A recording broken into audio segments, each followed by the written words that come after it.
Puji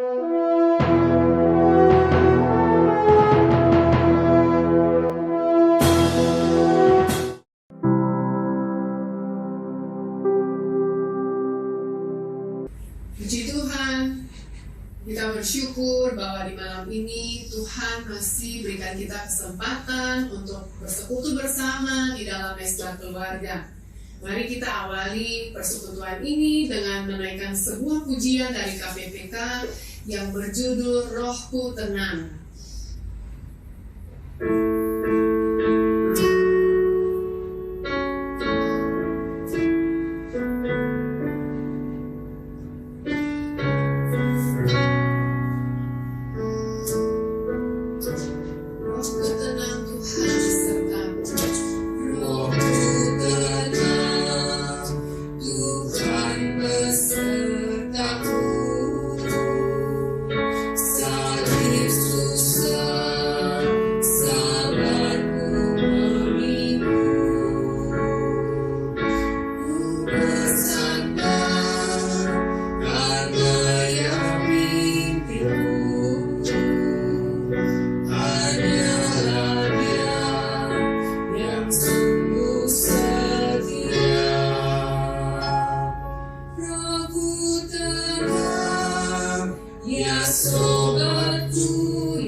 Bapa di surga, kami sungguh bersyukur padamu untuk segala kebaikan yang Tuhan berikan kepada kami. Kami berterima kasih untuk satu hari yang Tuhan tambahkan dalam hidup kami. Kami juga bersyukur untuk malam hari ini, di mana Tuhan sudah memberikan kami waktu kesempatan untuk boleh bersekutu bersama sebagai sebuah keluarga. Terima kasih ya Tuhan, biarlah Engkau mau hadir di tengah-tengah kami. Roh-Mu yang kudus mengurapi setiap kami. Biarlah setiap puji-pujian yang kami naikkan boleh menyenangkan hati Tuhan. Dan kami boleh terus bertumbuh di dalam iman kami kepada Kristus, di dalam kasih kami kepada Allah. Terima kasih Tuhan Yesus. Ampuni segala dosa dan salah kami. Hanya dalam nama Tuhan Yesus kami berdoa kepada Allah Bapa di surga. Amin.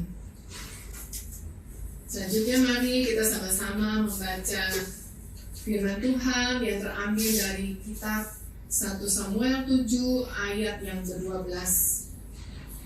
Demikianlah bunyi firman Tuhan. Kemudian Samuel mengambil sebuah batu dan mendirikannya antara Mispa dan Yesana. Ia menamainya Ebenezer. Katanya, sampai di sini Tuhan menolong kita. Melalui pembacaan ayat Alkitab kita pada malam hari ini, kita melihat bagaimana penyertaan Tuhan terhadap bangsa Israel. Mereka boleh mengalahkan bangsa Filistin. Samuel mendirikan suatu batu sebagai tanda peringatan monumen antara Mispa dan Yesana. Dan ia menamai tempat itu adalah Ebenezer, yang artinya sampai di sini Tuhan menolong kita. Ya, sebagaimana Tuhan sudah berkali-kali memberikan penyertaannya kepada bangsa Israel, ya, demikian juga di dalam hidup kita, dalam perjalanan hidup kita selama ini kita sudah melihat begitu banyak penyertaan pertolongan Tuhan. Kalau kita masih ada dalam kondisi yang baik sampai hari ini, semua itu hanya karena penyertaan Tuhan, anugerah Tuhan, pertolongan Tuhan dalam hidup kita. Seandainya kadang-kadang kita mengalami kesulitan, masalah, ya kita harus mengandalkan hanya pertolongan Tuhan, bukan mencari pertolongan atau jalan keluar di tempat yang lain, tapi semata-mata hanya mengandalkan Tuhan saja. Amin. Masuk dalam doa. Iya, mari kita masuk dalam doa pada malam hari ini. Mungkin kita akan berdoakan beberapa doa. Mungkin ada doa dari yang disampaikan. Mama mau menyampaikan doa apa atau Indri mau didoakan. Yunis mau menyampaikan doa. Ya, Andrew mau mungkin menyampaikan doa yang nanti di Papa yang akan menutup dalam sebagai doa syafaat kita pada malam hari. Mari kita berdoa. Segala puji, hormat, kemuliaan kami kembalikan hanya kepadamu saja, Allah yang patut kami sembah dan kami puji. Terima kasih ya Tuhan, kami mengucap syukur pernyataan Tuhan begitu baik bagi kami hari lepas hari. Kami boleh masuki hari terakhir dalam minggu ini, kami melihat pernyataan Tuhan yang begitu besar. Ya Tuhan, sebelum kami menghampiri tahta-Mu, Tuhan menyucikan kami dari segala dosa kami, ya Tuhan. Tuhan melayakkan kami anak-anak-Mu, supaya kami layak menghampiri tahta-Mu. Terima kasih ya Tuhan, kami terus berdoa di tengah wabah COVID yang sedang melanda dunia ini. Kami terus berdoa khusus untuk kota kami, kota Ambon. Tuhan mau pelihara, Tuhan mau lindungi. Kami berdoa pernyataan Tuhan yang begitu besar buat kami. Tuhan tetap melindungi, memberikan kami kesehatan yang baik. Kami mengucap syukur ya Tuhan. Kami teringat, kami berdoa juga untuk anak-anak kami yang sedang menjalani pendidikan secara online. Tuhan berkati mereka, meskipun di tengah kesulitan yang mereka hadapi, Tuhan tetap menyertai kami semua. Kami juga berdoa untuk seisi rumah ini ya Tuhan. Tuhan tetap pelihara, berkati setiap kami ya Tuhan. Kami berdoa juga untuk jemaat di gereja kami. Tuhan tetap sertai, Tuhan tetap lindungi dan tetap pelihara. Kalau di antara kami yang ada yang menderita sakit, Tuhan melindungi, Tuhan menjamah kami dengan kasih setia-Mu. Terima kasih ya Tuhan. Kami serahkan hidup ini ke dalam tangan pernyataan kasih sayang Tuhan. Tuhan melindungi, berkati setiap kami. Terima kasih ya Tuhan. Di dalam nama Tuhan kami Yesus Kristus, kami telah berdoa kepada Bapa di surga. Haleluya, puji Tuhan. Amin. Amin. Kita akan mengakhiri ibadah malam ini dengan menyanyikan sebuah pujian yang mengatakan bahwa pertolongan Tuhan itu begitu ajaib. Kita sudah merasakan kasih Tuhan di sepanjang perjalanan hidup kita. Dan kita dapat memiliki ketenangan jika kita berada dekat dengan Tuhan, hidup dekat dengan Tuhan. Karena hanya Tuhanlah sumber pertolongan kita. Mari sama-sama kita pujikan lagu Pertolongan-Mu. Jawaban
kita mendengarkan renungan yang akan dibawakan oleh hambanya, Ibu Penginjil Jinja.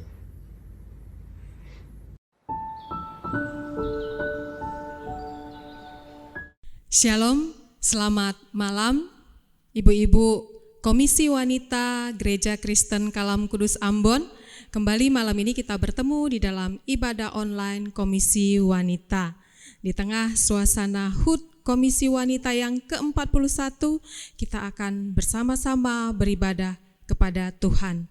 Mari kita memulainya di dalam doa. Mari kita berdoa. Bapa kami yang di surga, kami bersyukur ya Tuhan, di saat-saat kemerdekaan yang sudah kami rayakan bersama, kami lepas dari penjajahan bangsa yang telah menjajah kami puluhan tahun yang silam. Kami juga saat ini Tuhan bersyukur kalau kami boleh merayakan HUT Komisi Wanita yang ke-41 tahun. Dan saat ini Tuhan, dengan hati yang bersyukur, hati yang dipenuhi dengan ungkapan sukacita kami ya Tuhan, betapa pertolongan Tuhan sungguh telah membawa kami memasuki usia 41 tahun. Dan saat ini Tuhan, kebenaran firman-Mu akan diperdengarkan. Berkati setiap ibu-ibu yang tergabung dalam Komisi Wanita, supaya hati kami senantiasa Tuhan dipenuhi dengan hati yang mau tunduk, hati yang mau taat kepada kebenaran firman Tuhan. Kami mau semakin bertumbuh, semakin mengenal siapa Tuhan yang kami sembah. Di dalam nama Tuhan Yesus kami berdoa, kami mengucap syukur. Amin.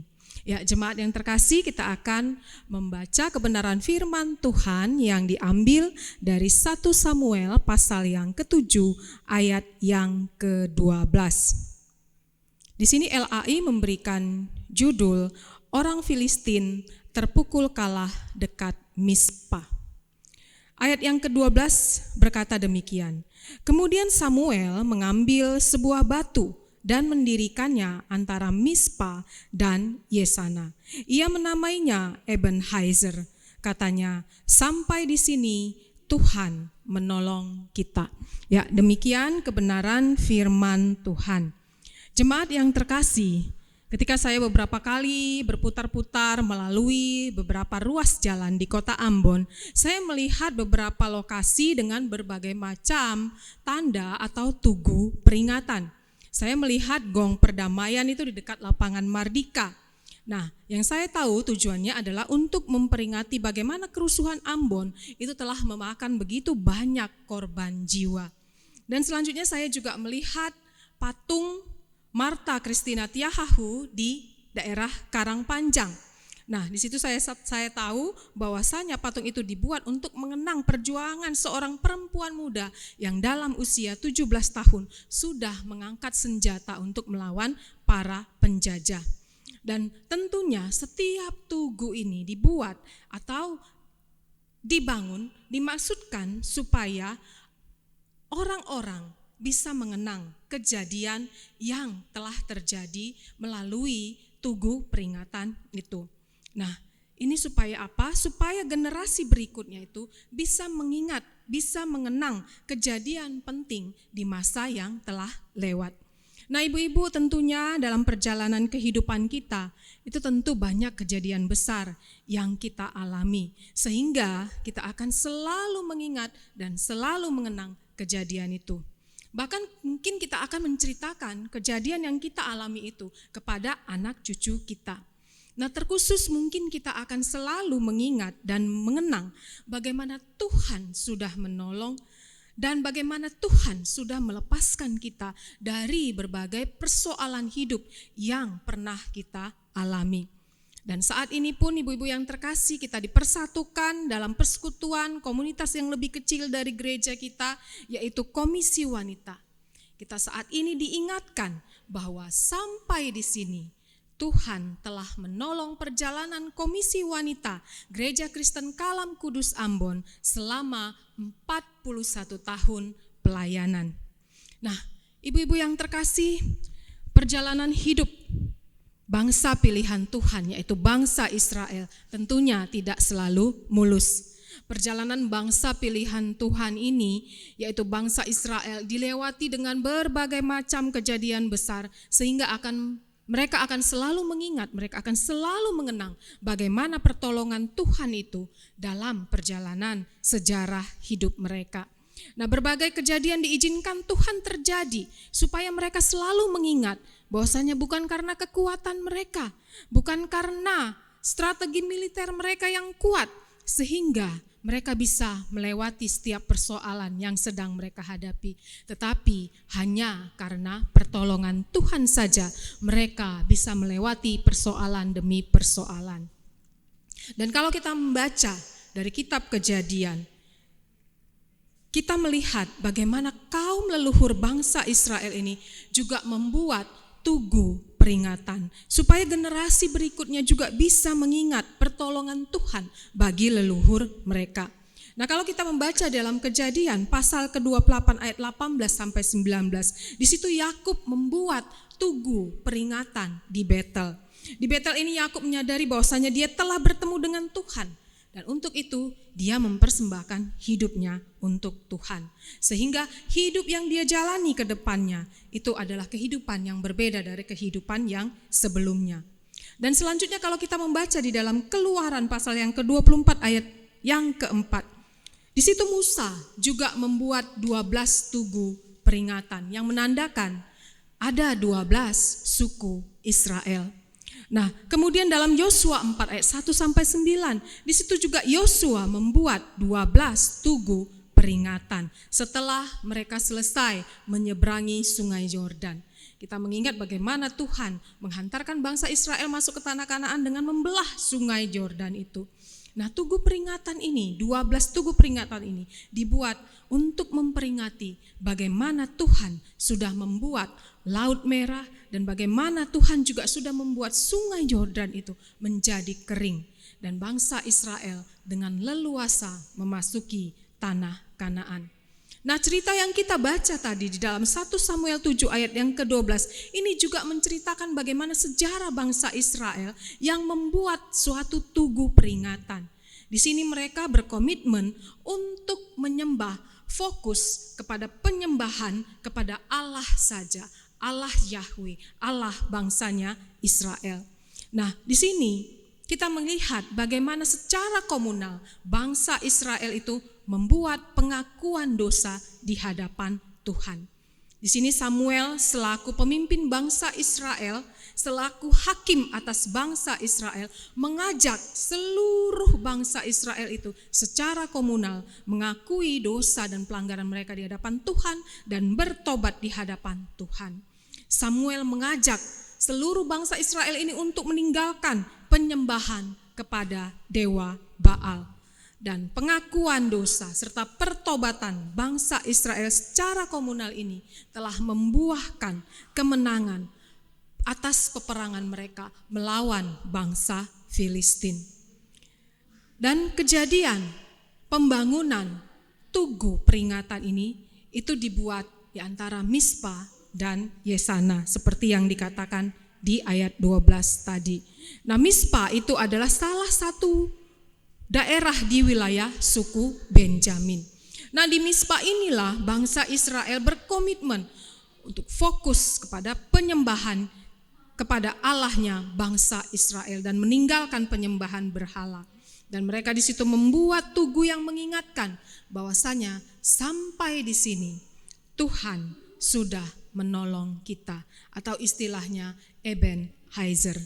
Nah, kata Ebenezer ini sendiri secara literal itu berarti stone of help, berarti batu pertolongan. Nah, batu pertolongan ini biasanya dibuat sebagai suatu tanda peringatan. Nah, tugu peringatan ini dibuat bukan hanya supaya generasi berikutnya mengingat bagaimana pertolongan Tuhan kepada bangsa Israel yang sudah menang melawan Filistin, tetapi jauh lebih daripada itu. Melalui tugu peringatan yang didirikan di Mispa ini, mereka diingatkan bahwasanya sebenarnya kemenangan bangsa Israel atas musuh mereka itu bukan karena kekuatan mereka, bukan karena strategi perang mereka yang jauh lebih baik, tetapi hanya karena pertolongan Tuhan saja. Nah, ibu-ibu yang terkasih di dalam Tuhan, Yesus juga sudah memberikan tanda peringatan kepada setiap orang percaya. Itulah salib Kristus. Salib Kristus itulah yang seharusnya selalu menjadi satu ingatan, menjadi satu peringatan bahwasanya orang percaya sudah dimenangkan dari kutuk dosa. Secara komunal di dalam ibadah kita memperingati bagaimana karya keselamatan yang sudah Tuhan kerjakan bagi setiap kita yang percaya. Dan tanda peringatan itu sudah rapi disusun oleh tata ibadah gereja kita. Gereja-gereja sekarang ini sudah menetapkan waktu-waktu untuk memperingati bagaimana pertolongan Tuhan, bagaimana kebaikan Tuhan, bagaimana berkat Tuhan itu bagi setiap orang yang percaya. Itulah perjamuan malam Yesus dengan murid-muridnya. Itulah yang kita nikmati sekarang sebagai generasi berikutnya dari gereja mula-mula. Sehingga kita bisa mengingat apa yang sudah Tuhan Yesus kerjakan untuk menyelamatkan kita. Ada gereja yang melakukan perjamuan kudus itu tiap bulan. Ada yang per 3 bulan, ada yang per 4 bulan, ada yang per 2 bulan. Nah, hal ini dilakukan supaya apa? Supaya orang percaya selalu mengingat bagaimana pertolongan Tuhan itu bagi setiap orang yang percaya. Pertolongan Tuhan yang sudah Tuhan kerjakan bagi setiap orang yang percaya itu menjadi satu tanda bahwasanya kita dimerdekakan dari kutuk dosa, bukan karena kekuatan kita, bukan karena perbaikan, bukan karena perbuatan baik kita, sehingga kita bisa selamat dan beroleh hidup yang kekal. Tetapi hanya karena pertolongan Tuhan, hanya karena Allah yang telah berkarya di dalam diri Yesus Kristus, yang telah mati di kayu salib, menggantikan kutuk dosa itu, supaya kita menerima hidup yang kekal. Nah, ibu-ibu yang tergabung dalam komisi wanita, perjalanan komisi wanita yang memasuki usia 41 tahun, tentunya sudah banyak sekali mengalami berkat pertolongan Tuhan. Dalam perjalanan pelayanan komisi wanita selama 41 tahun ini, saya mendengar bahwa pernah komisi wanita berjalan tanpa seorang pembina, tanpa seorang hamba Tuhan. Namun, Komisi Wanita Gereja Kristen Kalam Kudus Ambon masih tetap berjalan. Pertolongan Tuhan sungguh nyata atas Komisi Wanita Gereja Kristen Kalam Kudus Ambon. Dan sampai saat ini Komisi Wanita Gereja Kristen Kalam Kudus Ambon bisa memasuki usia yang ke-41 tahun. Sungguh itu merupakan pertolongan Tuhan. Bukan karena kekuatan dari para pelayan, baik itu hamba Tuhan, baik itu majelis, baik itu aktivis maupun pengurus, tetapi hanya karena pertolongan Tuhan.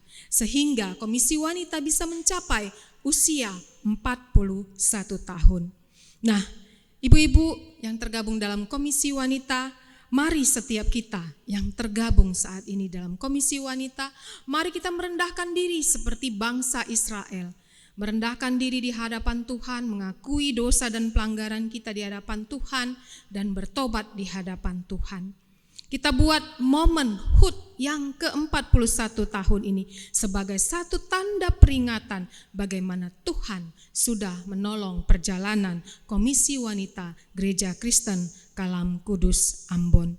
Mungkin selama ini kita belum melayani Tuhan dengan sepenuh hati. Mungkin kita melayani Tuhan dengan bermalas-malasan, menomorsatukan aktivitas kita di luar sana, bukan pelayanan kita, bukan Tuhan kita. Mari saat ini kita melayani Tuhan dengan sepenuh hati. Mari kita jadikan momen HUT ke-41 tahun ini sebagai tanda peringatan bahwa hanya karena pertolongan Tuhan sajalah Komisi Wanita ini masih bisa bertahan di tengah badai yang sedang kita hadapi, terkhusus di tengah badai COVID-19 ini. Mari kita mengingat betapa belas kasih Tuhan, itulah yang telah melepaskan kita, itulah yang telah membebaskan kita dari setiap persoalan yang pernah dialami oleh Komisi Wanita. Dan mari kita mengingat bahwasanya pertolongan Tuhan itu tepat pada waktunya. Dan untuk selanjutnya kita mengambil komitmen, kita mau mempersembahkan pelayanan yang terbaik bagi Tuhan. Mari ibu-ibu yang terkasih, kita senantiasa menyerahkan diri kita, memberikan yang terbaik untuk pelayanan kita, baik di dalam komisi wanita, baik untuk gereja kita. Kita harus terus maju, kita harus terus berjalan. Apapun yang terjadi, Tuhan akan menolong kita. Sama seperti bangsa Israel yang telah menetapkan di Mispa, Ebenezer. Sampai di sini Tuhan menolong kita. Sudah 41 tahun Tuhan telah menolong komisi wanita. Tuhan juga yang akan menolong kita melewati perjalanan memasuki usia komisi wanita yang ke-42 tahun. Amin. Mari kita berdoa. Bapa kami yang di surga, kami mengucap syukur ya Tuhan. Kami malam ini boleh memperingati HUT Komisi Wanita Gereja Kristen Kalam Kudus Ambon yang ke-41 tahun. Kami bersyukur untuk pertolongan Tuhan, Ebenezer. Sampai di sini Tuhan menolong kami. Usia 41 tahun adalah usia, bagi manusia itu adalah usia yang sudah dewasa. Dan kami rindu Tuhan ibu-ibu yang tergabung di dalam komisi wanita. Dengan usia 41 tahun ini, kami menjadi orang-orang Kristen yang mau bertumbuh semakin dewasa di dalam pengenalan kami akan Tuhan. Kami rindu Tuhan, Kau yang memberkati setiap ibu yang tergabung dalam komisi wanita saat ini yang sudah merendahkan diri di hadapan Tuhan. Ketika kami mengakui kelemahan kami, kekurangan kami, dosa kami yang sering melupakan Tuhan, yang sering menomorduakan Tuhan, ampuni setiap kami. Dan biarlah Tuhan di momen 41 tahun ini kami berkomitmen untuk memberikan diri kami melayani Tuhan lebih baik lagi ke depannya. Kami percaya memasuki usia yang ke-42 tahun, pertolongan Tuhan juga akan memberkati perjalanan komisi wanita Gereja Kristen Kalam Kudus Ambon. Berkati Tuhan majelis yang menjadi penghubung komisi wanita, berkati Tuhan setiap badan pengurus, berkati Tuhan setiap ibu-ibu yang sudah menyerahkan diri untuk melayani di dalam komisi wanita. Dan ibu-ibu yang masih belum melayani ya Tuhan, Tuhan yang mendorong mereka untuk mereka boleh memberi diri mereka Tuhan, melayani mulai dari hal-hal yang kecil, untuk selanjutnya mereka boleh Tuhan berikan kesempatan untuk melayani pelayanan yang lebih besar. Terima kasih ya Bapak, kami berharap Komisi Wanita Gereja Kristen Kalam Kudus ini semakin maju, semakin giat, semakin bersemangat untuk melayani Tuhan. Kami rindu ibu-ibu di sini Tuhan, boleh Tuhan pakai menjadi alat yang menyenangkan Tuhan, yang memancarkan kasih Kristus itu kepada setiap orang di sekitar kami. Terima kasih ya Bapa, perlengkapi setiap kami ya Tuhan, supaya semakin hari kami boleh semakin menyenangkan hati Tuhan. Di dalam nama Tuhan Yesus kami berdoa, kami mengucap syukur. Amin. Selamat ulang tahun Komisi Wanita Gereja Kristen Kalam Kudus Ambon memasuki usia 41 tahun dan menjalani usia 41 tahun ke-42 itu akan selalu diberkati Tuhan. Diberkatilah setiap kita yang tergabung di dalam Komisi Wanita. Mari kita berikan yang terbaik, persembahkan yang terbaik untuk kemuliaan Tuhan kita. Selamat ulang tahun yang ke-41. Tuhan Yesus memberkati setiap kita. Shalom. Perayaan akan bertambahnya usia adalah sebuah pengingat apa yang sudah lewat dan apa yang akan datang. Selamat ulang tahun yang ke-41 Komisi Wanita Gereja Kristen Kalam Kudus Ambon. Halo Komisi Wanita Gereja Kalam Kudus Ambon, selamat ulang tahun. Selamat ulang tahun Komisi Wanita GKKK Ambon. Selamat hari ulang tahun yang ke-41 Komisi Wanita Gereja Kristen Kalam Kudus Ambon. Kiranya Komisi Wanita di Kalam Kudus Ambon boleh semakin menjadi berkat, boleh semakin bertumbuh di dalam Tuhan, dan boleh menjadi berkat dimanapun ibu-ibu berada. Teruslah menjadi berkat bagi wanita-wanita secara khusus di kota Ambon. Teruslah berakar, bertumbuh, dan berbuah lebat bagi kemuliaan nama Tuhan. Tuhan Yesus memberkati. Yesus memberkati.